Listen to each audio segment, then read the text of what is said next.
Une vie rendue à l'espérance. Une femme condamnée par la médecine avait fait ses adieux à sa famille. Pourtant, cette même nuit, Jésus lui rendit la vie. Cher ami lecteur, merci d'être ici, prêt à accueillir ce témoignage bouleversant.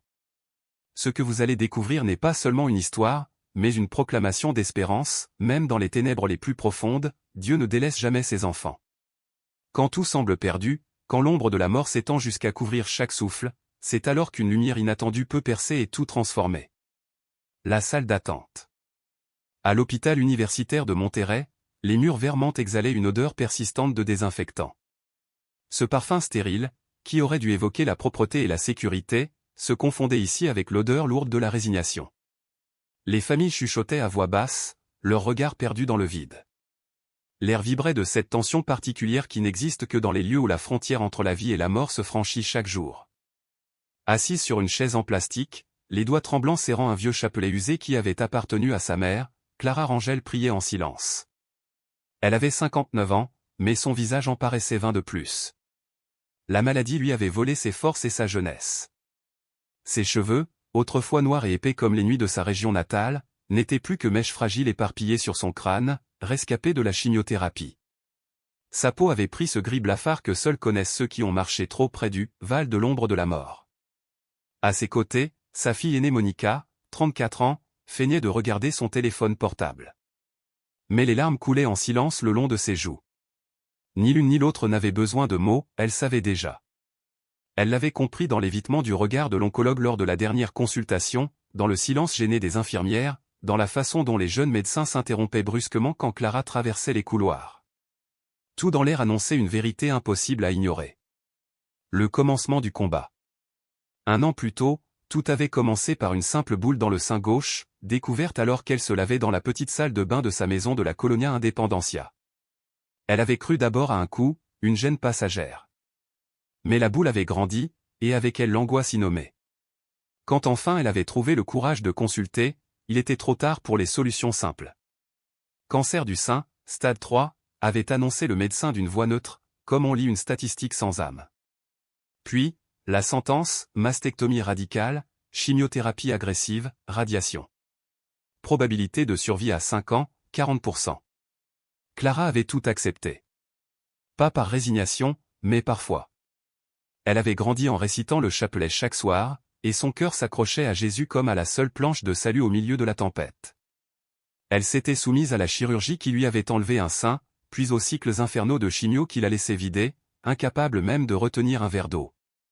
Les radiations lui brûlèrent la peau comme un fer chauffé à blanc. Elle perdit ses cheveux, ses sourcils, ses cils, 20 kilos et toute la vigueur de son corps. Mais jamais, pas une seule fois, elle ne perdit la foi. Chaque matin, avant l'aube, malgré ses genoux meurtris, elle se mettait à genoux près de son lit. « Seigneur Jésus, si telle est ta volonté, donne-moi la force de supporter ce calvaire.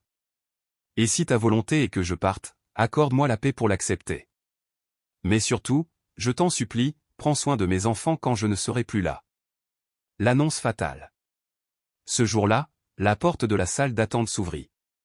La docteure Garza, son oncologue, apparut.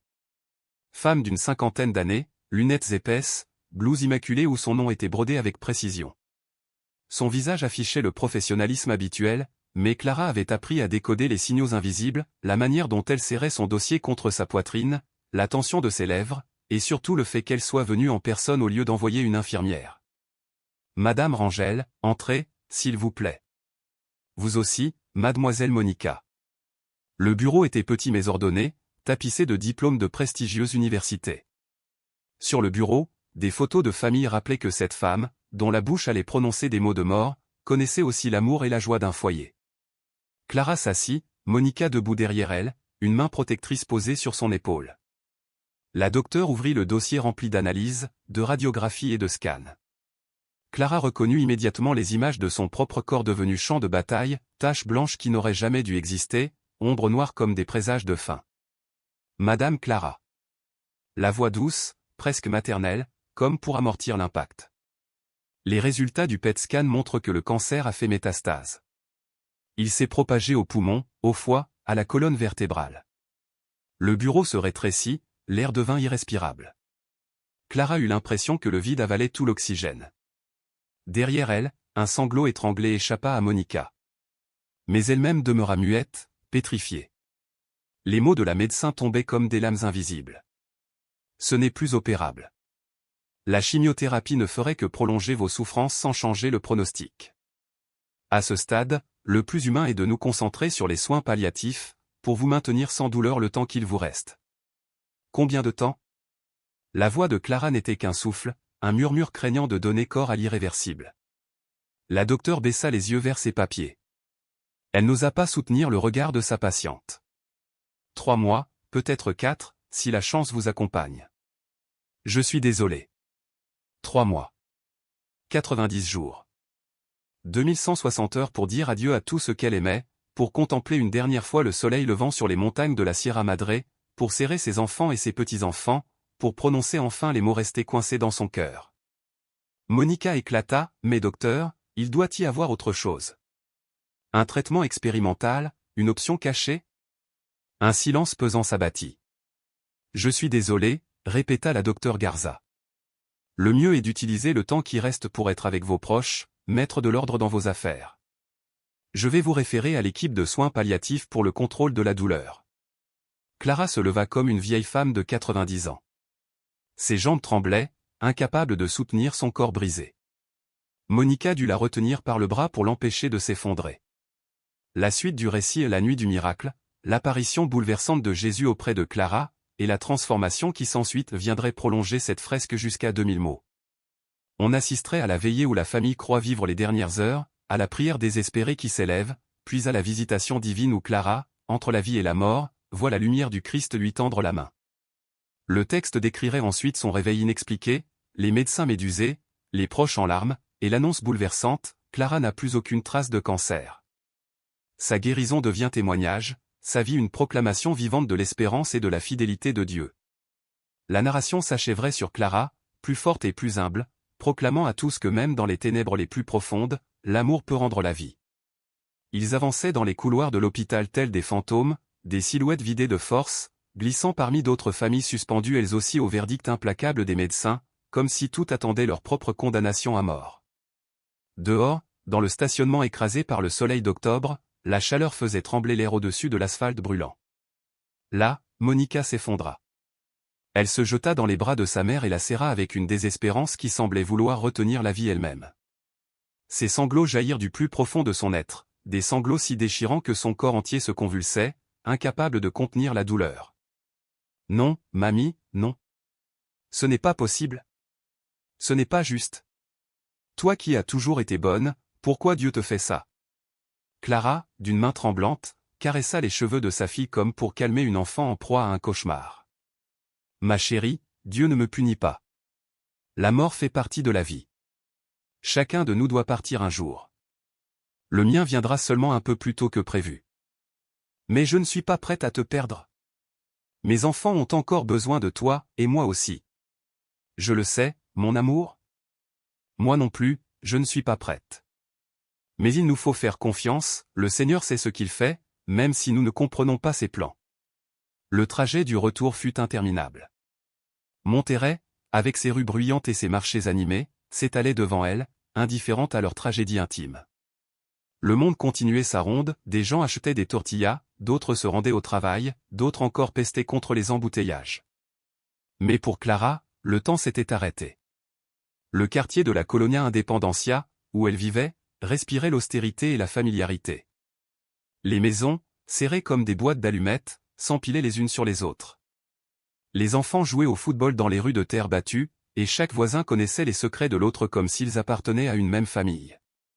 La maison de Clara était modeste, des murs de blocs bruts, jamais peints, et un toit de tôle qui résonnait furieusement chaque fois que la pluie frappait. Pourtant, c'était son foyer, fruit de 30 années de labeur comme domestique dans les maisons opulentes de San Pedro Garza Garcia. Quand elle franchit la porte, 2 de ses enfants, Roberto et Patricia, étaient déjà là. Ils avaient abandonné leur travail pour passer la journée auprès d'elle. Dans le patio poussiéreux, ses petits-enfants, Carlito et Lupita, jouaient joyeusement, inconscients du cataclysme qui s'abattait sur la famille. Il n'y eut pas besoin de mots. Le simple regard de Clara et de Monica révéla toute la vérité. Roberto, l'homme robuste habitué au chantier, celui qui n'avait même pas pleuré en se fracturant le bras sur un échafaudage, s'écroula dans un fauteuil et cacha son visage entre ses mains. Patricia, bouleversée, se jeta dans les bras de sa mère en répétant sans cesse « Non, non, ce n'est pas possible ». Clara, d'une voix qu'elle voulait ferme, les invita à s'asseoir. Ils prirent place sur le vieux canapé élimé, acheté d'occasion 15 ans plus tôt, témoin silencieux de tant de joie et de drames familiaux. Au-dessus d'eux, le regard tendre d'un Christ au Sacré-Cœur semblait les envelopper, tandis qu'un petit autel improvisé avec des cierges et une statuette de la Vierge de Guadalupe diffusait une lueur fragile.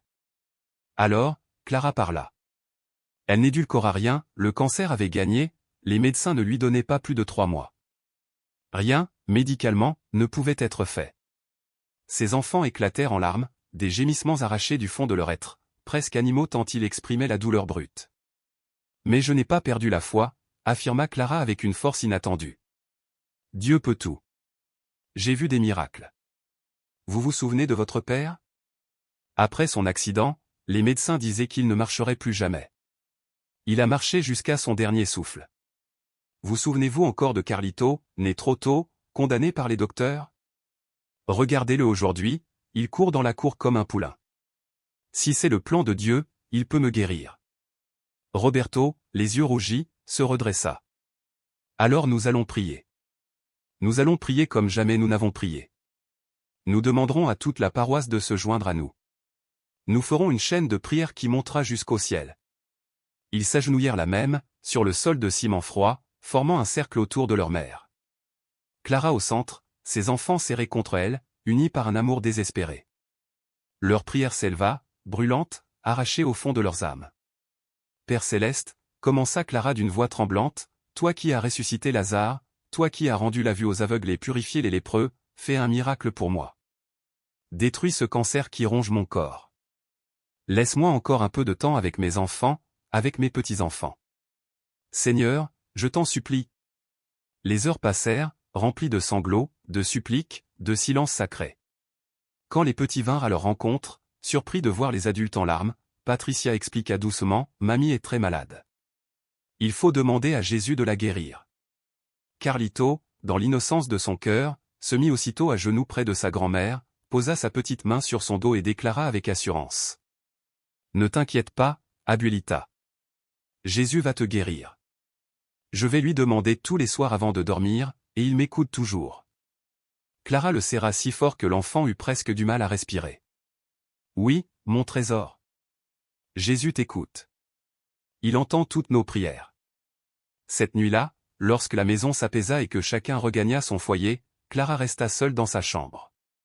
C'était une pièce minuscule, un vieux lit double, une armoire vermoulue et une table de chevet sur laquelle reposait une Bible usée et son chapelet. Elle enfila son simple chemisier de nuit et s'assit au bord du lit. Devant elle, des photos retraçaient toute sa vie, son mariage avec Thomas, ses enfants encore, les fêtes familiales, les naissances des petits-enfants. Une existence entière, figée sur papier, prête à s'éteindre. En se couchant, chaque mouvement lui arracha une douleur dans les os, chaque respiration rappela la trahison de son propre corps. Elle éteignit la lumière, ne laissant que la petite flamme de la bougie qui éclairait l'image du Christ au-dessus de son lit. Alors, seule dans l'obscurité, elle se permit enfin de pleurer sans retenue. Elle pleura sur les années qu'elle ne verrait pas, sur les mariages de ses enfants auxquels elle n'assisterait pas, sur ses petits-enfants qui grandiraient sans vraiment connaître leur grand-mère.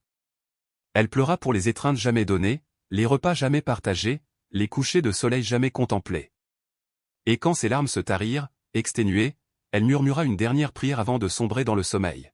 « Jésus, si tu veux me prendre, fais-le vite pour que mes enfants souffrent moins. Mais si tu as encore un dessein pour moi sur cette terre, donne-moi un signe. N'importe lequel. J'ai toujours cru en toi.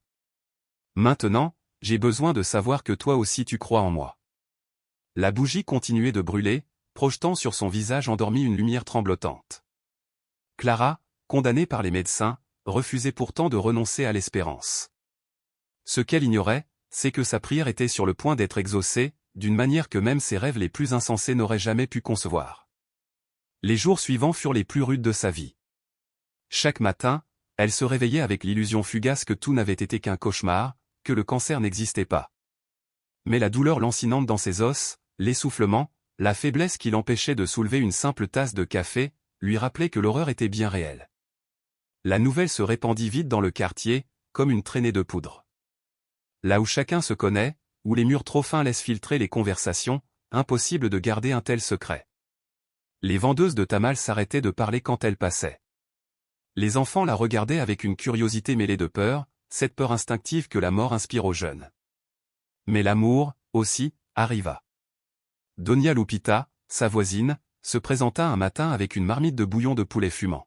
« Pour que tu reprennes des forces, ma fille, dit-elle, les larmes aux yeux. » Puis ce fut don Rigoberto, le vieux marchand de journaux, qui toqua à sa porte avec une petite image du Santo Nino de Atocha.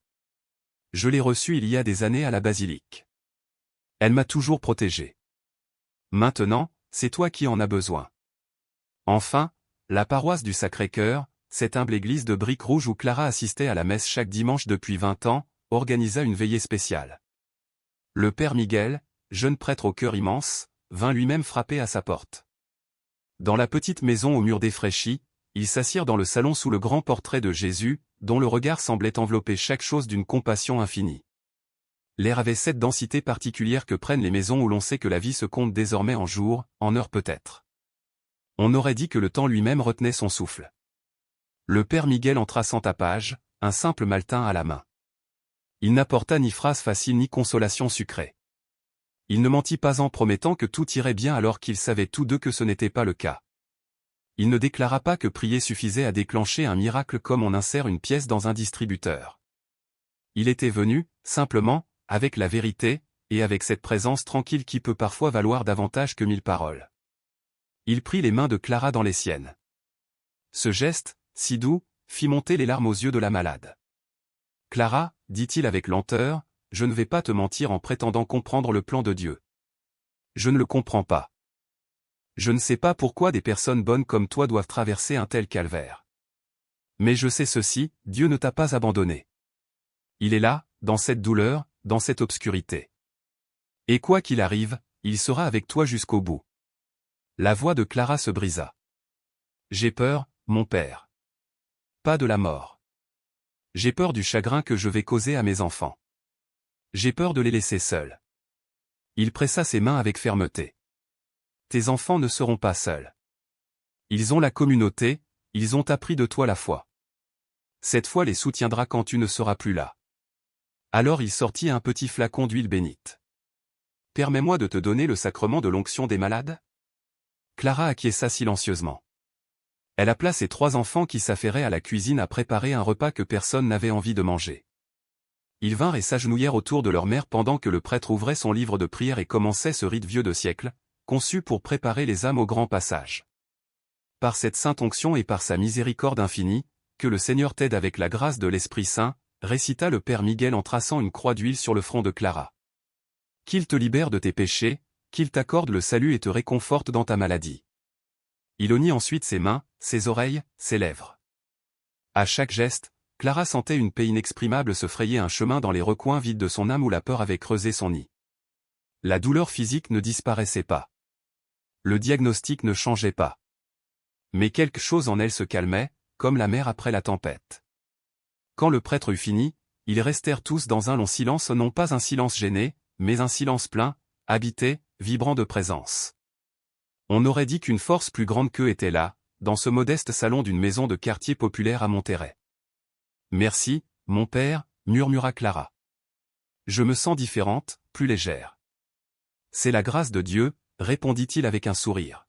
« Il ne nous laisse jamais porter nos croix seuls. » Après son départ, la maison se remplit de visiteurs. Des visages venus du passé, des cousines lointaines, des amis d'enfance, des comadres avec qui elle avait partagé tant de choses. Tous arrivaient avec le même but de dire adieu sans prononcer le mot. Il apportait des plats, des prières, des étreintes qui duraient un peu trop longtemps parce que chacun savait que cela pouvait être la dernière. Doña Rosa, son amie la plus proche depuis 40 ans, celle avec qui elle avait presque élevé ses enfants comme des frères et sœurs, se présenta un après-midi les yeux tellement gonflés de larmes qu'elle peinait à les ouvrir. Elles s'assirent dans le petit patio où Clara avait étendu du linge au soleil pendant 30 ans, où elle avait regardé ses enfants jouer, où elle avait rêvé de voir grandir ses petits-enfants. « Ce n'est pas juste, » dit Rosa d'une voix rauque. « On s'était promis de vieillir ensemble, de devenir deux vieilles grincheuses sur nos chaises à bascule en critiquant tout le monde. Clara rit doucement, même si la douleur lui traversait la poitrine. Tu pourras encore être une vieille grincheuse sans moi. Moi, je t'observerai depuis le ciel en riant de tes plaintes. Ne plaisante pas avec ça. Si je ne plaisante pas, je vais pleurer, et je suis fatiguée de pleurer. Elles s'enlacèrent dans ce patio humble, deux femmes qui avaient survécu ensemble à des maris alcooliques, des enfants rebelles, une pauvreté sans fin.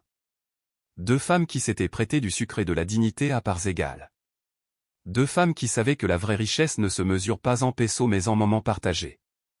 Pourtant, la visite la plus difficile fut celle des deux petits-enfants. Il fallut s'asseoir et expliquer que la grand-mère allait bientôt partir au ciel. Carlito, 8 ans, comprenait assez pour avoir peur. Lupita, 5 ans, ne cessait de répéter « Mais je ne veux pas que tu partes, grand-mère. Reste avec nous. » Clara les fit asseoir de chaque côté d'elle, dans cette chambre qui sentait désormais les médicaments et la maladie. Elle leur montra les photographies au mur et raconta les histoires derrière chacune. « Vous voyez celle-ci ? C'était le jour de mon mariage avec votre grand-père Thomas. J'avais 19 ans et je croyais tout savoir de la vie, je ne savais rien. » Elle rit doucement. « Celle-ci, c'est le jour où votre maman est née. Le plus beau jour de ma vie. Et celle-là, c'est quand Roberto a eu son diplôme. Le premier de la famille à finir l'école. » Carlito demanda, avec cette intuition propre aux enfants, « Pourquoi tu nous montres les photos, grand-mère ? » Parce que je veux que vous sachiez que même quand je ne serai plus là, je resterai avec vous dans les photos, dans les souvenirs, dans les histoires que votre maman vous racontera, et surtout, quand vous prierez, je vous écouterai du ciel. « Dieu va t'accueillir au ciel ?» demanda Lupita les yeux grands ouverts. « Oui, mon amour. Jésus m'accueillera à bras ouverts et je pourrai revoir votre grand-père Thomas. Il m'attend là-haut. Mais moi je veux que tu restes ici, insista la fillette, les lèvres tremblantes. Je me fiche du ciel.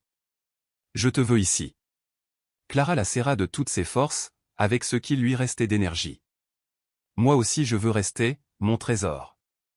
Mais parfois Dieu a d'autres plans et nous devons lui faire confiance, même si nous ne comprenons pas. » Cette nuit-là, après le départ de tout le monde, la maison retomba dans le silence.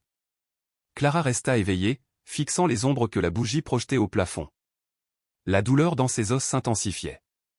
Les médecins lui avaient prescrit de la morphine, mais elle hésitait à la prendre parce qu'elle avait l'impression de flotter hors de sa propre vie. Elle saisit sa vieille Bible sur la table de chevet. Elle l'avait achetée sur un marché aux puces à 20 ans. Les pages étaient jaunies, couvertes de notes et de passages soulignés qui lui avaient apporté du réconfort à divers moments de son existence. Elle l'ouvrit au hasard et tomba sur le psaume 23. Elle lut à voix basse. « Le Seigneur est mon berger, je ne manque de rien. Sur de verts pâturages, il me fait reposer, il me conduit près des eaux tranquilles et restaure mes forces. Il me guide sur le juste chemin pour l'honneur de son nom. Même si je marche dans la vallée de l'ombre de la mort, je ne crains aucun mal car tu es avec moi. Ta houlette et ton bâton me rassurent. » Ces mots la consolaient mais la forçaient aussi à regarder la réalité en face. Elle marchait bel et bien dans la vallée la plus sombre de toutes. Et même si elle voulait croire que Dieu marchait avec elle, la peur était parfois si forte qu'elle ne sentait plus sa présence. « Seigneur, » pria-t-elle à haute voix, les larmes coulant sur ses joues, « je sais que je t'ai demandé un miracle. Je sais qu'il y a des millions de gens qui ont besoin de miracles. Je ne suis pas spécial. Mais je t'en prie quand même, guéris-moi. Donne-moi un peu plus de temps. Pas pour moi, pour mes enfants, pour mes petits-enfants. Ils ont besoin de moi. » Elle attendit dans le silence, comme si Dieu allait répondre par une voix audible. Mais il n'y eut que le bruit des voitures au dehors, l'aboiement lointain d'un chien, le ronronnement du vieux réfrigérateur. Le silence de Dieu faisait plus mal que le cancer. Elle se leva avec peine et s'approcha de la fenêtre où brûlait la bougie. Dehors, les lumières de Monterrey scintillaient dans la nuit, indifférentes à sa tragédie personnelle. Des millions de personnes dormaient, travaillaient, vivaient leur vie sans savoir que, dans une maison humble de la Colonia Independencia, une femme faisait ses adieux au monde. « Thomas. » souffla-t-elle à l'air, parlant à son mari défunt depuis 10 ans. « Si tu peux m'entendre là où tu es, veille sur nos enfants quand je partirai. Aide-moi à les protéger de là-haut. Et si tu vois Jésus, dis-lui que je crois encore au miracle, même s'il ne m'a pas envoyé le mien. » La flamme vacilla comme pour répondre. L'espace d'un instant, Clara crut voir une forme dans la lueur, une présence. Puis, en clignant des yeux, il n'y avait plus qu'une simple bougie ordinaire brûlant dans son verre. Elle regagna le lit, chaque pas un effort monumental. Elle se coucha en position fétale, serrant l'oreiller comme une bouée dans l'océan. La douleur dans son dos était insupportable, comme des couteaux plantés dans sa colonne. Elle savait que le cancer dévorait ses os de l'intérieur. Finalement, elle prit la pilule de morphine qu'elle avait évitée. Elle l'avala avec une gorgée d'eau tiède et attendit que le médicament la tire vers cet espace brumeux entre douleur et oubli. Tandis qu'elle sombrait dans le sommeil, sa dernière prière consciente fut simple, directe, désespérée: « Jésus, j'ai besoin d'un signe. N'importe quel signe que je ne suis pas seul. » Les jours suivants se fondirent les uns dans les autres comme de la cire fondue. Elle avait perdu la notion du temps. Parfois, lorsqu'elle ouvrait les yeux, la lumière du jour baignait la chambre, d'autres fois, c'était la nuit et elle n'aurait su dire combien d'heures, de jours ou de semaines s'étaient écoulées entre ces instants suspendus. La morphine la maintenait dans un état de demi-conscience où la douleur se faisait supportable, mais où la réalité se dissolvait comme un dessin sous la pluie. Autour d'elle, la maison continuait à respirer grâce à la présence constante de ses enfants, qui se relayaient pour ne jamais la laisser seule. Monica dormait sur un matelas posé à même le sol, près du lit de sa mère, pour être prête à l'aider au moindre gémissement. Roberto arrivait chaque matin avant d'aller travailler, il lui préparait un petit déjeuner qu'elle parvenait à peine à avaler, puis l'accompagnait jusqu'à la salle de bain lorsque ses jambes vacillantes ne la soutenaient plus. L'après-midi, Patricia arrivait avec les enfants. Les rires de ces petits emplissaient la maison d'une vie lumineuse, contrastant brutalement avec la mort qui rôdait et s'approchait, inéluctable. Un jour, Clara s'éveilla de son sommeil brumeux et vit ses 3 enfants assis autour de son lit, parlant à voix basse. D'abord, elle crut rêver. Ils semblaient si jeunes, comme s'ils avaient remonté le temps de 20 années. Puis ses paupières battirent, sa vue se précisa, c'étaient bien ses enfants adultes, mais la lumière dorée du crépuscule qui filtrait par la fenêtre leur donnait un éclat d'ange. « Que faites-vous tous les 3 ici » demanda-t-elle d'une voix éraillée. « Vous ne devriez pas être au travail. » Les 3 se regardèrent, échangeant un signe que Clara ne sut déchiffrer. Finalement, Monica prit la parole, ses yeux brillants d'émotion. « Maman, nous devons te parler de quelque chose d'important. » Clara tenta de se redresser, mais une lame de douleur traversa son dos. Roberto se précipita pour glisser des oreillers derrière elle et l'aider à s'asseoir un peu. « Que se passe-t-il ? Il y a eu un problème ?» demanda-t-elle, inquiète. « Nous voulons t'emmener à Houston, dans un hôpital spécialisé dans le cancer, » répondit Roberto sans détour. « J'ai fait des recherches, il existe de nouveaux traitements expérimentaux. Peut-être qu'ils pourraient t'aider. » Clara secoua lentement la tête. « Mon fils, tu as entendu la docteure Garza. Elle dit qu'il n'y a plus rien à faire. » « Mais ce n'est qu'une opinion, » intervint Patricia en saisissant la main de sa mère. « Il peut y avoir d'autres médecins, d'autres espoirs. On ne peut pas abandonner comme ça. » Clara, avec ce réalisme né d'une vie de privation, murmura, « Et avec quel argent allons-nous payer tout cela ? Ces hôpitaux américains coûtent une fortune. » Monica se pencha vers elle, « Nous avons déjà réfléchi. Je peux vendre ma voiture. Roberto peut demander un prêt. Patricia a quelques économies. Ensemble, nous pourrions au moins financer une première consultation. » Clara les regarda longuement, ces enfants qu'elle avait portés, nourris, élevés avec tant de sacrifices. Dans leurs yeux, elle lisait la détresse, le refus, et surtout cet amour immense prêt à tout risquer pour une étincelle d'espoir. Elle inspira profondément, sa voix douce mais ferme. « Mes enfants, je vous aime plus que ma propre vie, mais je ne vous laisserai pas vous endetter pour courir après un miracle que Dieu n'a pas choisi de m'accorder. Je ne dépenserai pas dans des traitements coûteux l'argent dont vous aurez besoin pour vos familles, pour vos propres enfants. » « Mais, maman » commença Roberto d'une voix brisée. « Écoutez-moi » l'interrompit Clara. « J'ai eu une belle vie. Elle n'a pas été facile, mais elle a été bonne. Je vous ai élevés tous les 3. J'ai vu naître mes petits-enfants. J'ai connu l'amour de votre père. J'ai eu un toit au-dessus de ma tête et de quoi remplir mes assiettes. Beaucoup de gens n'ont même pas cela. Si Dieu décide que mon heure est venue, alors je partirai en paix. » Patricia éclata en sanglots, « Ne dis pas ça. Ne parle pas comme si tu avais déjà renoncé. » Clara caressa ses doigts tremblants. « Je n'ai pas renoncé, ma chérie. Je prie encore pour un miracle. Mais j'accepte aussi que la réponse de Dieu puisse être non, et je dois trouver la paix dans cette réponse. Le silence retomba dans la pièce, seulement troublé par les sanglots étouffés de Patricia et le tic-tac du vieil horloge au mur. Clara savait que ses enfants ne comprenaient pas encore. Pour eux, se rendre signifiait cesser de lutter. Mais elle avait appris, elle, que parfois la plus grande bravoure consiste à lâcher prise, à faire confiance, à accepter ce qu'on ne peut changer. Alors, elle leva lentement la tête. « Il y a quelque chose que je veux vous demander. Quand je partirai, je vous en supplie, ne vous disputez pas entre vous. Prenez soin les uns des autres. Enseignez à Carlito et à Lupita à prier, à avoir la foi, à devenir de bonnes personnes.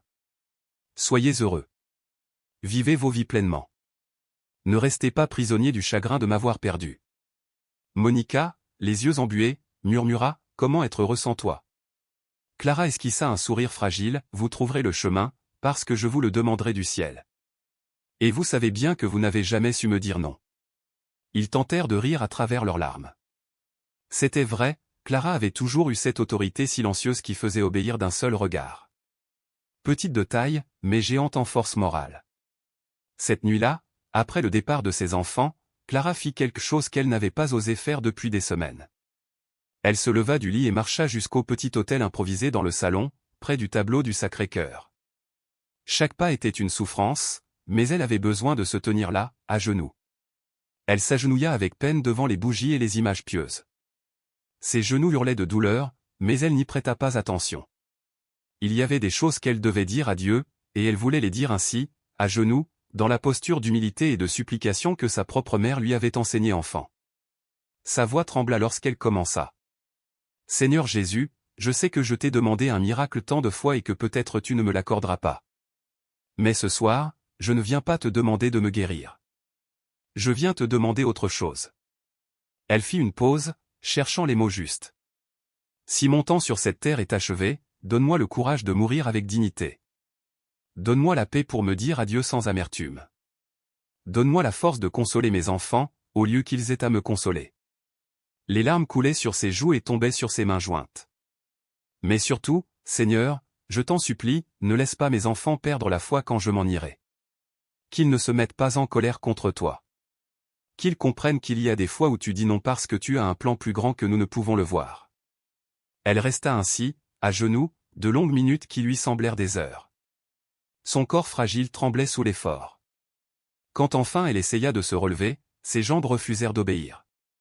Elle n'avait plus de force. « Aide-moi, Seigneur, » murmura-t-elle.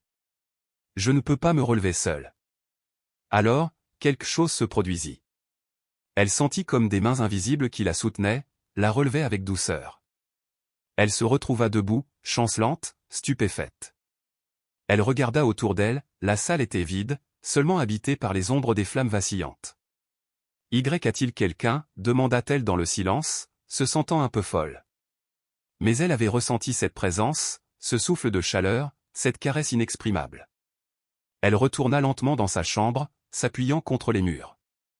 Quand elle se laissa tomber sur son lit, épuisée, la douleur était toujours là, implacable, rappel cruel que son corps se mourait cellule après cellule. Pourtant, quelque chose avait changé dans son esprit, une paix nouvelle, inconnue depuis le diagnostic, comme si cette prière avait ouvert une porte invisible, comme si l'air même s'était transformé. Dans l'obscurité, Clara ferma les yeux et respira profondément. Elle ne savait pas combien de jours il lui restait, mais pour la première fois depuis longtemps, elle se sentit prête à les vivre ou à les quitter dans une lumière qui dépassait la peur. Elle s'était endormie avec la petite bougie encore allumée sur le rebord de la fenêtre. Sa flamme vacillante projetait des ombres mouvantes sur les murs écaillés de cette pièce modeste, témoin de tant d'épisodes de sa vie, des naissances et des morts, des joies intenses et des tristesses lourdes, des prières exaucées et d'autres qui semblaient s'être perdues dans le silence du ciel. Ce que Clara ignorait, c'est qu'en cette nuit précise, sa prière avait franchi les nuages comme un cri impossible à ignorer. Elle, qui s'endormait en s'agrippant à sa foi comme à une bouée de sauvetage, était sur le point de vivre quelque chose d'extraordinaire. Un événement qui transformerait non seulement son existence, mais aussi sa compréhension intime de la foi, de l'amour de Dieu et de l'espérance dans les ténèbres les plus profondes. La nuit allait devenir plus obscure encore, mais c'est toujours après l'obscurité la plus dense que se lève l'aube la plus éclatante. Ce vendredi soir-là, Clara sut que le moment était venu. Aucun médecin n'eut besoin de le lui dire, aucun résultat d'examen ne vint confirmer son intuition. Son corps lui parlait un langage que seuls connaissent ceux qui se tiennent au bord de l'abîme, une fatigue si profonde que respirer devenait un effort monumental, un épuisement qui envahissait chaque cellule. La douleur ne répondait plus aux médicaments. Elle ressentait comme un détachement progressif, l'impression que son âme défaisait peu à peu les amarres qui la retenaient encore à ce monde. Vers 2 heures du matin, elle se réveilla en suffoquant. L'air se faisait rare. Chaque inspiration devenait une bataille perdue d'avance. Le cancer avait envahi ses poumons au point qu'il ne restait presque plus d'espace pour respirer. Elle essaya d'appeler Monica, endormie sur le matelas posé près du lit, mais sa voix ne monta pas plus aucun souffle. Elle resta allongée, consciente du rythme de son cœur qui faiblissait comme un tambour fatigué perdant son tempo. Sur le plafond, les ombres dansantes de la flamme créaient des figures mouvantes que son esprit confus ne parvenait plus à interpréter. C'est l'heure, pensa-t-elle avec une lucidité étonnante au milieu de la douleur et du brouillard. Je vais mourir cette nuit. L'idée ne l'effrayait pas autant qu'elle l'aurait cru. Il y avait quelque chose de presque paisible à savoir enfin, à ne plus attendre, à ne plus se battre contre l'inévitable. Elle avait mené le bon combat, elle avait gardé la foi. Désormais, elle pouvait se préparer au repos. Elle tourna la tête avec effort vers la fenêtre. Dehors, la ville dormait sous un ciel nuageux sans étoiles. Les lampadaires diffusaient une lumière vacillante, comme s'ils étaient eux aussi fatigués. Clara pensa à toutes ces fois où elle avait regardé par cette même fenêtre, lorsqu'elle voyait ses enfants jouer dans la rue, lorsqu'elle attendait le retour de Thomas après le travail, lorsqu'elle priait pendant que l'orage martelait le toit de tôle. « Thomas » murmura-t-elle dans l'air silencieux. « Si tu m'attends là-haut, j'arrive. Prépare le café comme tu l'aimes. » Une larme glissa sur sa joue, non pas de peur ni de douleur, mais d'une tristesse profonde pour tout ce qu'elle laissait derrière elle. Elle ne verrait pas Carlito grandir, devenir un homme, fonder peut-être sa propre famille. Elle ne serait pas là quand Lupita obtiendrait son diplôme, connaîtrait sa première déception amoureuse, aurait besoin d'un conseil maternel. Elle ne verrait pas ses enfants se marier, ni d'autres petits-enfants naître. Elle ne vieillirait pas entourée de sa famille, comme elle en avait rêvé. Mais ce qui lui faisait le plus mal, c'était de savoir qu'elle laissait à ses enfants un vide immense. Elle savait ce que c'était que de perdre sa mère, la sienne était morte quand Clara avait 40 ans, et il y avait encore des jours où ce manque lui coupait la respiration. « Mes enfants, pardonnez-moi » murmura-t-elle dans l'obscurité. « Pardonnez-moi de vous laisser. Ce n'est pas mon choix, mais je suis tellement désolée. » Elle ferma les yeux, sentant l'obscurité l'envelopper comme une couverture lourde. La douleur s'éloignait étrange mais bienvenue. Ses jambes lui échappaient, ses mains se refroidissaient. Elle reconnaissait ces signes lus dans des articles sur la mort, le corps se ferme peu à peu, s'éteint comme une bougie au bout de sa cire. « Eh bien, Seigneur, pria-t-elle en pensée, incapable désormais de parler à haute voix, on dirait que je vais partir sans mon miracle. C'est d'accord, tu sais mieux que moi. Je ne te demande qu'une seule chose, ne me laisse pas mourir seul. Reste avec moi. Que la dernière chose que je ressente dans ce monde soit ta présence. » À 2h37, Clara sentit que quelque chose changeait dans la chambre. Ce n'était pas un changement visible ni tangible, mais un frémissement dans l'air, comme lorsque le climat bascule juste avant un orage. Elle ouvrit les yeux avec effort. Tout semblait identique, les mêmes murs écaillés, la même armoire vieillotte, Monica dormant sur son matelas. Pourtant, l'obscurité semblait différente, moins dense, moins oppressante. Et c'est alors qu'elle le vit. D'abord, elle pensa à une hallucination due à la morphine ou au manque d'oxygène. Dans l'angle, près de la fenêtre où brûlait la bougie, une lumière apparaissait. Ce n'était pas la flamme jaune de la chandelle, mais une clarté douce, dorée, qui n'émettait aucune ombre et semblait au contraire absorber la noirceur alentour. La lumière prit forme. Clara cligna des yeux, certaine qu'en les rouvrant tout disparaîtrait. Mais la lumière était toujours là, et elle distinguait maintenant clairement une silhouette. C'était un homme, grand, vêtu d'une tunique blanche qui brillait d'une lumière propre. Son visage était celui d'un homme jeune, peut-être 35 ans, à la barbe sombre et aux yeux contenant toute la compassion de l'univers. Clara avait vu des milliers d'images de Jésus dans des tableaux, des images pieuses, des films mais rien ne se comparait à ce qu'elle voyait maintenant. « N'aie pas peur, Clara » dit l'homme d'une voix semblable à de la musique, à de l'eau qui coule, à un vent doux de printemps. Elle voulut crier, appeler Monica, faire un geste, mais son corps restait immobile. Ce n'était pas la peur qui la paralysait, c'était la certitude profonde que tout autre mouvement était inutile. Son âme reconnaissait celui qui se tenait devant elle, même si sa raison criait que c'était impossible. C'est toi, souffla-t-elle d'une voix éraillée. L'homme s'approcha du lit avec des pas silencieux et s'assit à la place où ses enfants s'étaient assis tant de fois ces dernières semaines. Clara sentit la chaleur émanant de lui, non pas un feu brûlant, mais une chaleur consolante, semblable à l'étreinte d'une mère.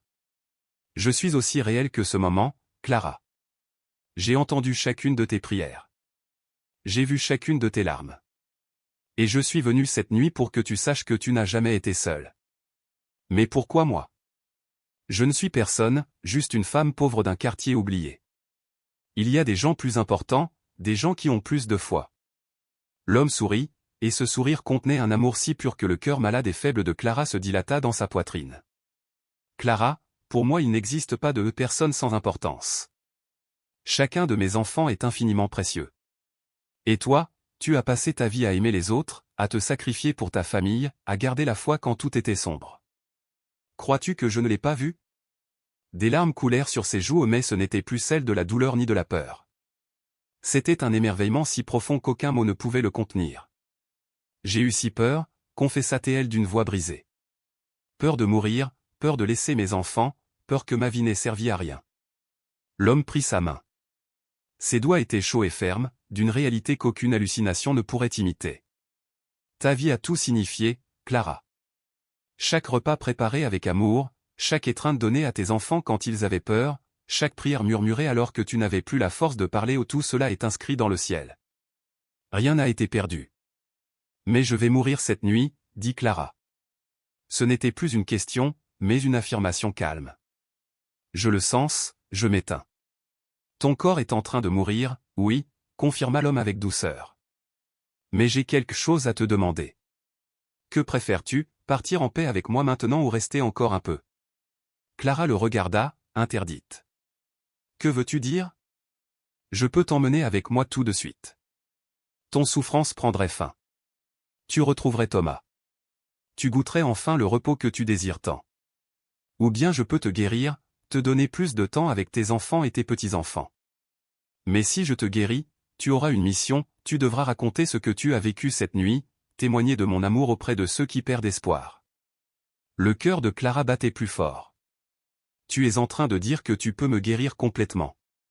Rien n'est impossible pour moi, Clara. Tu l'as cru toute ta vie, même quand il te semblait que tes prières rebondissaient contre le plafond. Le crois-tu encore aujourd'hui? Elle ferma les yeux. Elle pensa à Carlito et Lupita, à leurs larmes quand elle leur avait annoncé son départ. Elle pensa à Monica, Roberto et Patricia, à la charge de douleur qu'ils allaient devoir porter.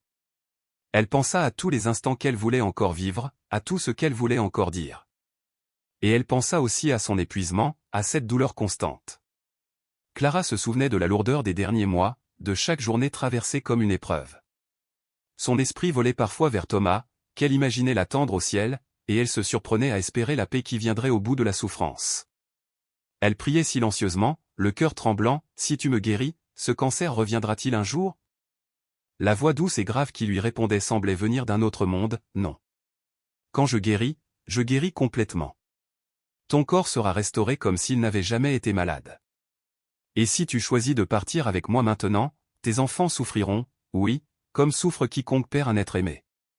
Mais je les soutiendrai, je ne les laisserai pas orphelins. Ils finiront par guérir eux aussi. » Clara ouvrit alors les yeux et plongea son regard dans celui de l'homme assis près d'elle. Il irradiait un amour si pur qu'il en était presque douloureux à contempler. « Alors je veux rester, murmura-t-elle, pas pour moi, mais pour eux. Parce qu'il y a encore des choses que je dois leur dire, des choses que je dois leur apprendre. Si tu me donnes cette option, c'est que j'ai encore un but ici-bas. » L'homme sourit, et son sourire illumina toute la pièce. « Je savais que tu choisirais cela. Ton amour pour tes enfants est le reflet de mon amour pour toute l'humanité. Clara, tu as toujours choisi d'aimer, même lorsque cela te coûtait tout. C'est pour cela que je suis ici. » Il se pencha vers elle et posa sa main sur sa poitrine, juste au-dessus de son cœur malade. Clara sentit aussitôt un flux de chaleur commencer dans son cœur, s'étendre dans ses poumons, puis envahir tout son corps en vagues douces comme l'eau d'une source. Ce n'était pas un feu qui brûle, mais une chaleur qui guérit, qui restaure, qui redonne vie à des cellules en train de mourir. La douleur dans ses os disparut. L'oppression dans sa poitrine se dissipa. La faiblesse qui pesait sur elle depuis des mois s'évapora comme la brume sous le soleil. Elle sentit son corps, ce corps devenu champ de bataille, redevenir un refuge habitable. Quand tu te réveilleras demain, dit l'homme en retirant sa main, tout aura changé. Les médecins ne trouveront aucune trace du cancer. Ils ne pourront pas l'expliquer par leur science, et c'est là que tu interviendras. Tu leur raconteras ce qui s'est passé cette nuit. Tous ne te croiront pas, mais certains oui. Et ceux-là retrouveront l'espoir qu'ils avaient perdu. Clara protesta, mais personne ne me croira. On dira que j'hallucinais, que c'était la morphine. L'homme hocha la tête. Certains le diront, c'est vrai. Mais peu importe. Tu connais la vérité, et la vérité a du pouvoir, même quand on lui résiste. Promets-moi seulement de raconter ton histoire, de ne pas laisser la peur ou la honte t'étouffer. Je te le promets, répondit Clara d'une voix ferme. L'homme se leva. La lumière autour de lui devint plus intense, si brillante que Clara dut plisser les yeux. Clara Rangel, tu es guérie. Lève-toi et marche. Souviens-toi toujours de cette nuit où tu étais dans la vallée de l'ombre de la mort et où je suis venu t'en tirer. Attends, cria Clara alors que la silhouette commençait à se dissoudre. Comment puis-je te remercier? Que puis-je faire pour toi? La voix résonna depuis la lumière, désormais sans forme humaine, aime les autres comme je t'ai aimé. Pardonne comme je t'ai pardonné. Donne de l'espoir à ceux qui désespèrent. C'est tout ce que je te demande. Puis la lumière s'éteignit. La chambre redevint sombre, seulement éclairée par la petite flamme vacillante du cierge à la fenêtre. Monica dormait toujours sur son matelas, inconsciente de tout ce qui venait de se produire. Clara resta couchée, tremblante, incapable de comprendre pleinement ce qu'elle venait de vivre. Était-ce réel, ou bien un rêve provoqué par la morphine et la proximité de la mort? Mais alors elle s'aperçut qu'elle respirait. Elle respirait profondément, pleinement, sans douleur. Elle bougea ses jambes, elle répondait avec force. Elle leva ses bras, ils ne tremblaient plus. Elle porta la main à sa poitrine, la douleur constante qui l'accompagnait depuis des mois avait disparu. Lentement, incrédule, elle s'assit sur le lit. Pas de vertige, pas de faiblesse. Elle se leva, ses jambes, qui cédaient sous elle ces dernières semaines, restèrent fermes et solides. Elle marcha jusqu'au miroir suspendu au mur près de l'armoire. À la lueur du cierge, elle vit son visage.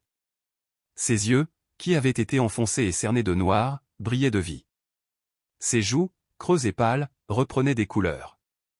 Même ses cheveux, qui tombaient par poignées, paraissaient plus abondants, plus sains. « Mon Dieu !» murmura-t-elle en touchant son propre reflet. « C'est réel. C'est réel. Il m'a guéri. » Elle tomba à genoux là même, devant le miroir, le visage entre les mains, et se mit à pleurer. Ses sanglots étaient à moitié de l'incrédulité, à moitié de la gratitude pure. « Merci, merci, merci » répétait-elle. Elle ne savait pas combien de temps elle resta ainsi agenouillée, pleurant, mais lorsqu'elle releva enfin les yeux, la fenêtre laissait deviner les premières lueurs de l'aube. Le ciel passait du noir au bleu profond, strié de rose et d'orange sur l'horizon. Un nouveau jour se levait. Et Clara Rangel, qui était convaincue de mourir avant l'aube, était vivante. Pas seulement vivante, entièrement guérie. Elle se releva du sol avec des gestes qu'elle n'avait plus pu faire depuis des mois, rapides, fluides, sans douleur. Elle alla jusqu'à la fenêtre et regarda la ville s'éveiller. Les lumières des maisons s'allumaient. Les premiers travailleurs sortaient dans la rue. Le boulanger du coin ouvrait sa boutique, emplissant l'air du parfum du pain chaud. Tout semblait différent, les couleurs plus éclatantes, les sons plus nets. Comme si elle avait observé le monde à travers une vitre embuée et que quelqu'un venait de l'essuyer. Derrière elle, elle entendit Monica bouger sur son matelas. « Maman, tu es réveillée? Pourquoi es-tu debout ?» Clara se tourna vers sa fille, un sourire illuminant son visage. « Monica, réveille-toi. Il faut que tu vois ça. » Monica se redressa, encore à moitié endormie. « Qu'est-ce qu'il y a? Tu te sens mal? Tu as besoin de quelque chose? » « J'ai besoin que tu me regardes, » dit Clara. Il y avait dans sa voix quelque chose qui fit sortir Monica de sa torpeur. Elle se leva d'un bond et alluma la lumière de la chambre. Quand la clarté envahit la pièce, Monica resta figée. Sa mère était là, debout, sans s'appuyer sur rien, sans vaciller. Son visage avait retrouvé des couleurs, ses yeux brillaient, et elle souriait d'une façon que Monica n'avait pas vue depuis un an. « Maman ?» balbutia Monica. Clara, les larmes coulant sur ses joues, répondit « Hier soir, Jésus est venu. Il était ici, dans cette chambre. Il m'a guéri. » Monica la regarda comme si elle était devenue folle. « Maman, tu as pris tes médicaments. Tu délirais, non ? » « Non, je ne délire pas, regarde. » Clara fit 3 pas rapides vers sa fille, des pas fermes et assurés. « Quand m'as-tu vu marcher ainsi pour la dernière fois ? Touche-moi. Prends mon pouls. Regarde mes yeux. » Monica, encore incrédule, saisit le poignet de sa mère. Le battement était fort et régulier. Elle plongea son regard dans ses yeux et y vit de la vie là où, la veille encore, il n'y avait que résignation à la mort. Elle toucha sa peau, elle était chaude, non plus froide et moite comme avant. « Je ne comprends pas, » murmura-t-elle. « Cela n'a aucun sens. »« Je sais, » répondit Clara en prenant le visage de sa fille entre ses mains. « Moi non plus je ne comprends pas tout, mais je sais ce qui s'est passé. Je sais ce que j'ai vu et ce que je ressens. La douleur est partie, Monica. Toute la douleur. Je respire, je marche. Je me sens comme si j'avais 20 ans à nouveau. » « Il faut t'emmener à l'hôpital, » dit Monica, son esprit pratique cherchant une explication logique. « Il faut faire des examens. Peut-être que c'était une erreur de diagnostic. Ou peut-être que c'était exactement ce que je t'ai dit, » l'interrompit Clara avec fermeté. Un miracle. Monica s'assit sur le lit comme si ses propres jambes ne pouvaient plus la soutenir. Elle se couvrit le visage de ses mains et se mit à pleurer. Mais ses larmes étaient différentes de celles versées ces dernières semaines. C'étaient des larmes d'une espérance si grande qu'elle en faisait peur, d'une possibilité si impossible que l'esprit refusait de l'accepter. « Ne me fais pas ça, maman, » sanglota-t-elle. « Ne me fais pas espérer pour me reprendre ensuite. Je ne supporterai pas de te perdre encore. » Clara s'agenouilla devant sa fille et la serra contre elle avec une force qu'elle n'avait pas eue depuis des mois. « Tu ne me perdras pas, mon amour. Je ne vais nulle part. Pas encore. Dieu m'a donné plus de temps et je vais l'utiliser comme il faut. » Elles restèrent ainsi, enlacées, tandis que le soleil montait dehors, peignant le ciel de couleurs impossibles. Peu à peu, Monica se calma assez pour parler à nouveau. « Les autres doivent savoir. Roberto, Patricia, les médecins, tout le monde doit savoir. » Clara hocha la tête. « Ils le sauront, je te le promets. Mais d'abord j'ai besoin que toi tu me crois, parce que ce que je vais dire va sembler impossible. Et j'ai besoin qu'au moins une personne sur cette terre croie que ce que j'ai vécu est réel. » Monica s'écarta juste assez pour plonger son regard dans celui de sa mère. « Je te crois, maman.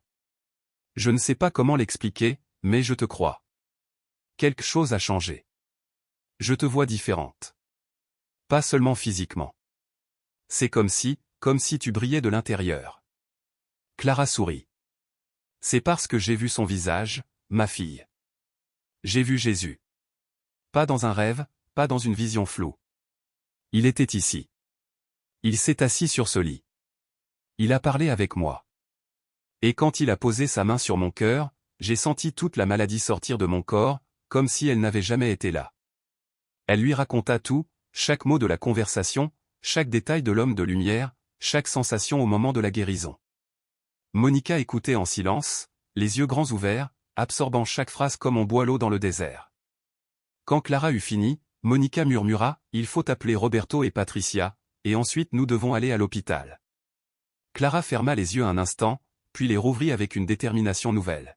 « Nous avons besoin de preuves, maman, » dit Monica d'une voix tremblante. « Il faut que les médecins confirment que le cancer est vraiment parti. » Clara hocha doucement la tête.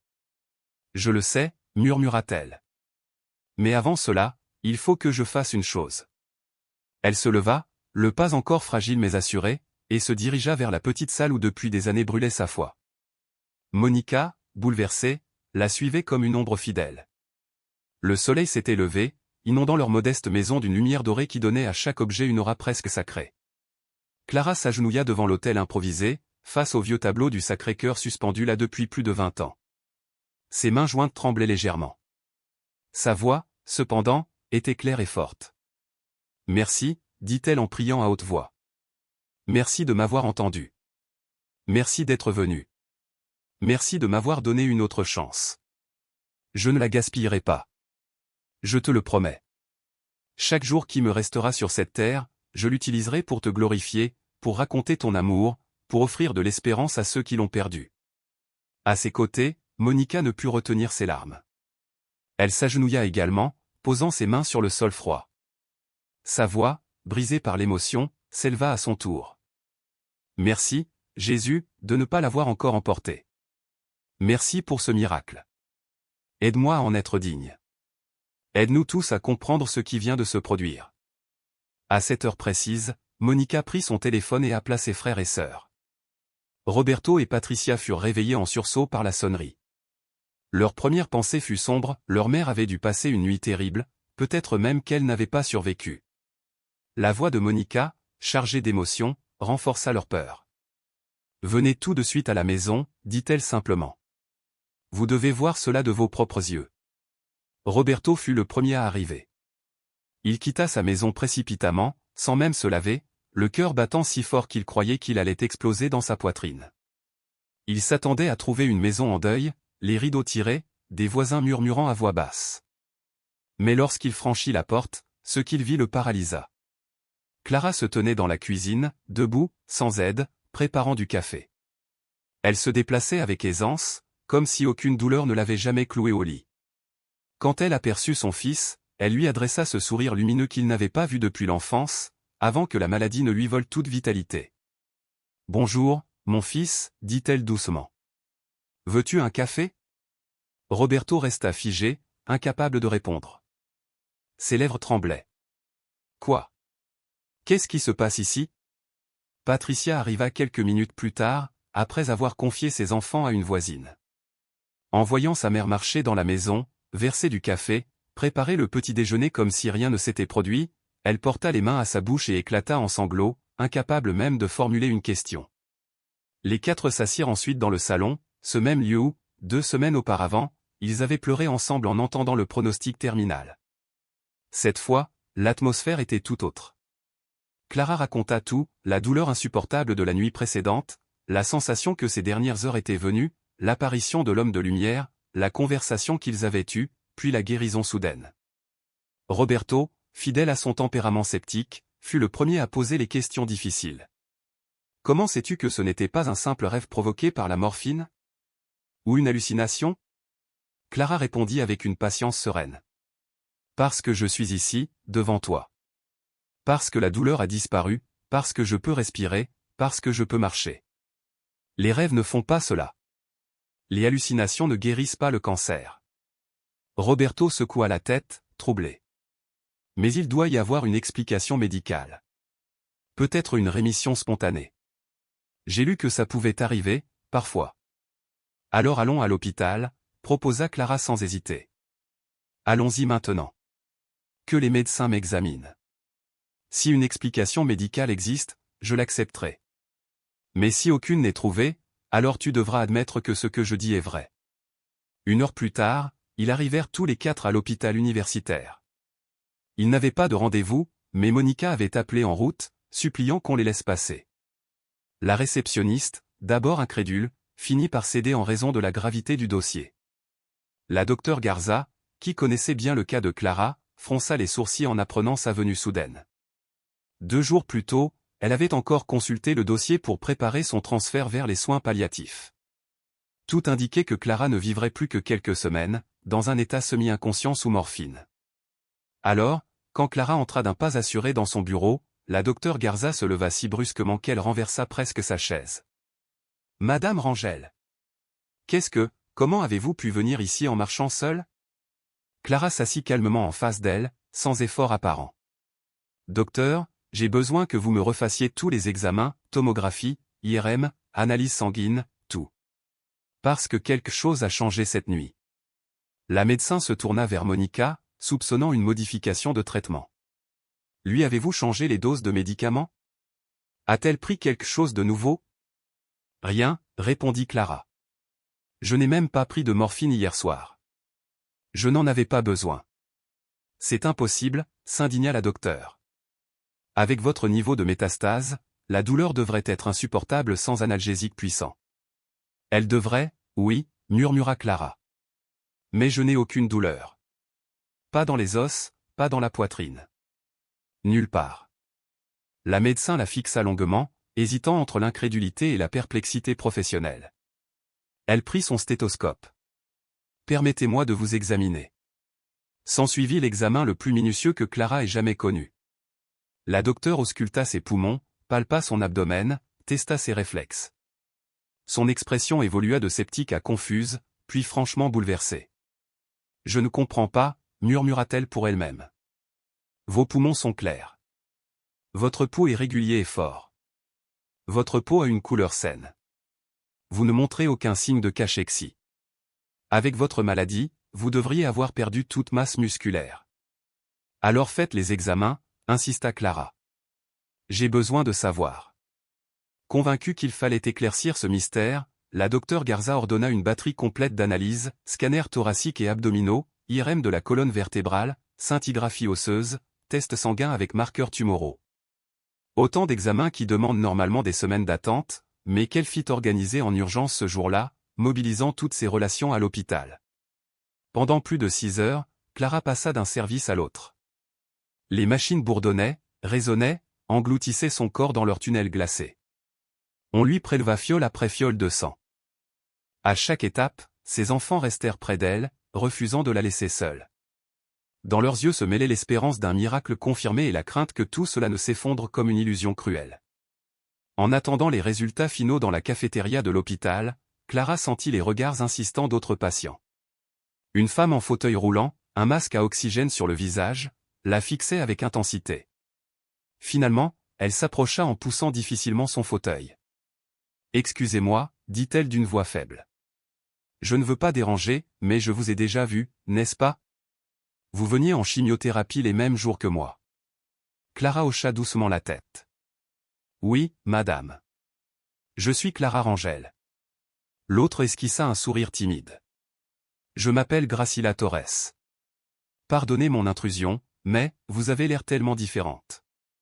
La dernière fois que je vous ai vue, il y a 3 mois, vous étiez pâle, épuisé, presque sans force. Et maintenant, vous rayonnez. » Les yeux de Gracila se remplirent de larmes. « Ce que je vois me donne de l'espoir, un espoir que je croyais perdu. » Clara posa une main compatissante sur l'épaule de la malade. « Ne perdez jamais la foi, répondit-elle avec douceur.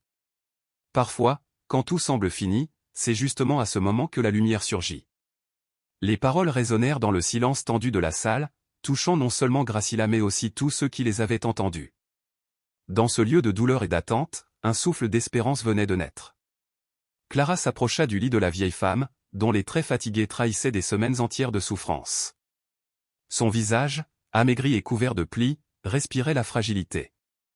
Pourtant, derrière la fatigue, une lueur de curiosité et de désir d'espérance brillait encore. La femme chercha ses mots avec peine, hésitant à exprimer ce qu'elle ressentait. Enfin, elle murmura. « Vous sembliez si malade il y a peu de temps, et maintenant, vous rayonnez comme si la vie avait de nouveau jailli en vous. » Clara prit délicatement la main parcheminée de la malade et, d'une voix douce, demanda. « Puis-je vous confier quelque chose, Sonora Gracila ?» Durant un long quart d'heure, elle ouvrit son cœur à cette inconnue qui, elle aussi, affrontait le cancer avec courage. Elle parla de la nuit précédente, de cet homme de lumière venu à elle, du geste brûlant de tendresse posé sur sa poitrine, et de la guérison qui avait suivi comme un torrent de grâce. Gracila écoutait en silence, des larmes inondant son visage ridé, glissant sous son masque d'oxygène et humidifiant les draps. Quand Clara eut terminé, la femme, bouleversée, la regarda fixement. « Croyez-vous vraiment que c'était Jésus ?» demanda-t-elle d'une voix brisée. Clara serra plus fort ses doigts. « Je ne le crois pas, je le sais, aussi certainement que je connais mon propre nom. »« Mais, pourquoi vous et pas moi ?» répliqua Gracila dans un sanglot. « Moi aussi j'ai prié. Mes enfants prient pour moi chaque soir. Mon église tout entière a crié vers le ciel. Pourquoi vous et pas moi ?» Clara baissa les yeux, consciente du mystère qui la dépassait. « Je ne sais pas pourquoi, Sonora Gracila. Je ne comprends pas pourquoi certaines prières semblent exaucées d'une manière éclatante et d'autres différemment. Mais je sais une chose, Dieu vous voit. Il connaît vos larmes, votre douleur, vos nuits d'angoisse. Et même si vous n'avez pas reçu le même miracle que moi, il est avec vous. Vous n'êtes pas seul. La vieille femme acquiesça, incapable de parler davantage. Ses yeux disaient tout, mélange de peine, d'espérance, de gratitude. Alors, si vous dites vrai, si Jésus vous a vraiment guéri, cela signifie que les miracles existent encore. Et cela, même si ce n'est pas mon tour, me donne de l'espérance. Clara sourit à travers ses propres larmes. Oui, Sonora. Les miracles sont encore possibles. N'oubliez jamais de le croire. 2 heures plus tard, la docteure Garza convoqua Clara et ses enfants dans son bureau. Devant elle, une pile de résultats médicaux, soigneusement imprimés, semblait peser plus lourd qu'un verdict de justice. Son visage professionnel, d'ordinaire impassible, trahissait cette fois une lutte intérieure, entre la science qu'elle servait depuis 30 ans et l'inexplicable qu'elle s'apprêtait à annoncer. « Sonora Rangel, dit-elle avec lenteur, j'ai vérifié vos analyses à 3 reprises. 2 autres radiologues les ont examinées également. » Elle s'interrompit, cherchant ses mots. « Et » demanda Clara, déjà envahie par la certitude intérieure de ce qu'elle allait entendre. La docteure inspira profondément. « Et, il n'y a plus aucune trace de cancer dans votre corps. » Le silence tomba dans la pièce comme une chape de verre. On n'entendait plus que le souffle tremblant de Monica, les yeux embués de larmes. « Vos poumons sont parfaitement clairs, » poursuivit la médecin. « Les métastases dans votre foie ont disparu. Les lésions de votre colonne vertébrale aussi. Vos marqueurs tumoraux sont revenus à la normale. Selon ces résultats, Sonora Rangel, vous n'avez jamais été atteinte de cancer. Mais vous avez nos examens précédents, protesta Monica d'une voix vacillante. Ils sont dans le dossier. Tout le monde a confirmé qu'il s'agissait d'un stade 4. Je sais, répondit la docteure. Et pour la première fois, son ton professionnel se fissura.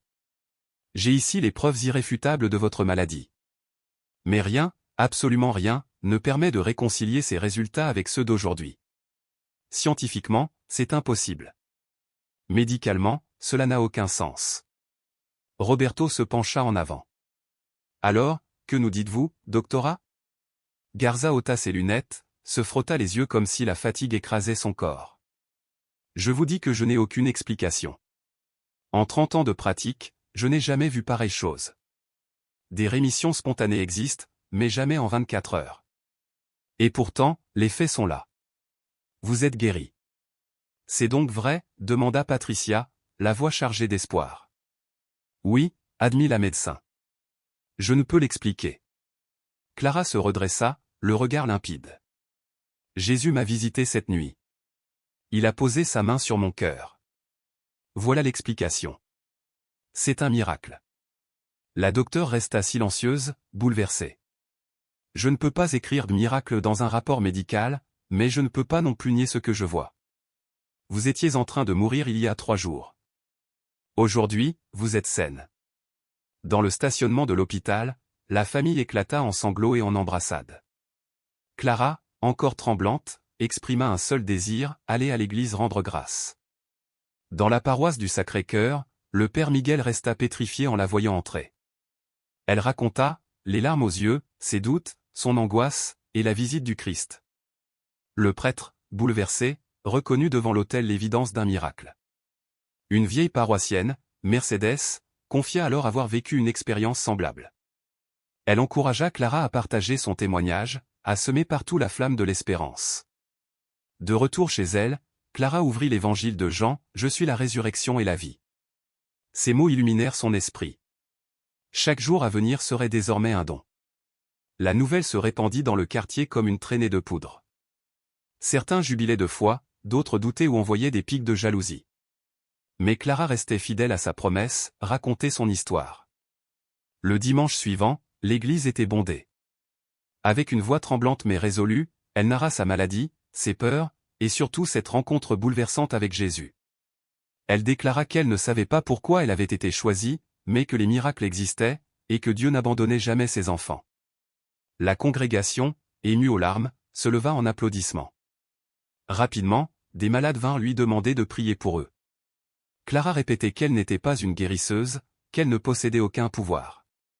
Pourtant, elle restait des heures à écouter, consoler, prier avec les désespérés. Et si tous ne connaissaient pas la guérison, beaucoup retrouvaient la paix intérieure. Un journal local publia son histoire, comparant les résultats médicaux d'avant et d'après. L'affaire se propagea comme un feu de brousse.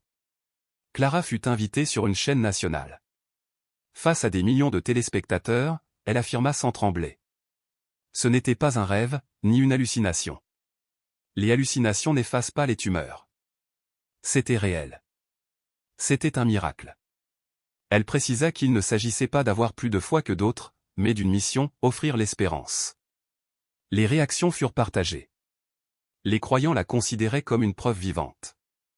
Les sceptiques dénonçaient une supercherie. Mais des milliers de lettres affluèrent. Des malades reconnaissant, des familles endeuillées retrouvant la foi, des jeunes renonçant au suicide. Clara comprit alors que son miracle n'était pas seulement pour elle, mais pour tous ceux qui avaient besoin d'un signe.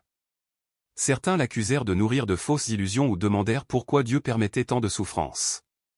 Elle n'avait pas de réponse théologique. Elle savait seulement aimer, prier, répéter qu'elle n'était pas spéciale, seulement aimer.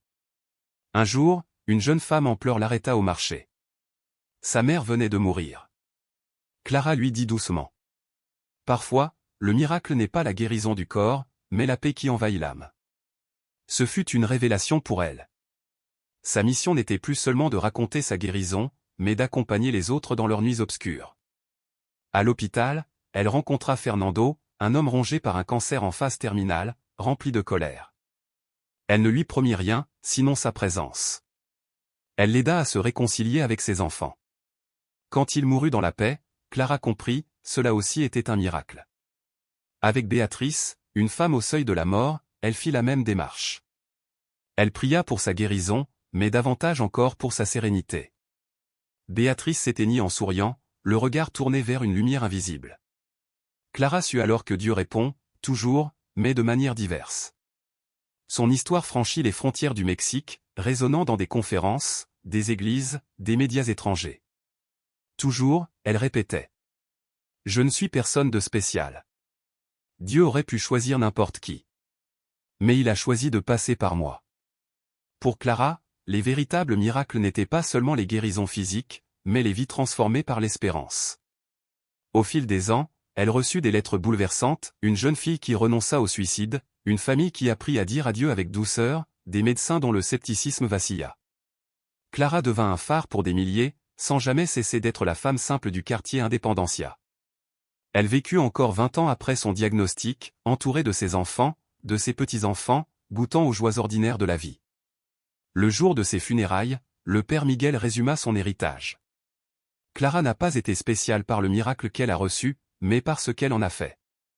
Elle l'a partagé, multiplié, transformé en une semence d'espérance pour des milliers de cœurs. Sur sa pierre tombale, on grava. Une femme ordinaire qui a rencontré un Dieu extraordinaire. Elle est morte comme elle a vécu, en aimant et en étant aimée. Et l'on sut alors que le vrai miracle de Clara Rangel n'avait pas seulement été sa guérison, mais d'avoir rappelé au monde que l'espérance est elle-même un miracle capable de se multiplier jusque dans l'éternité.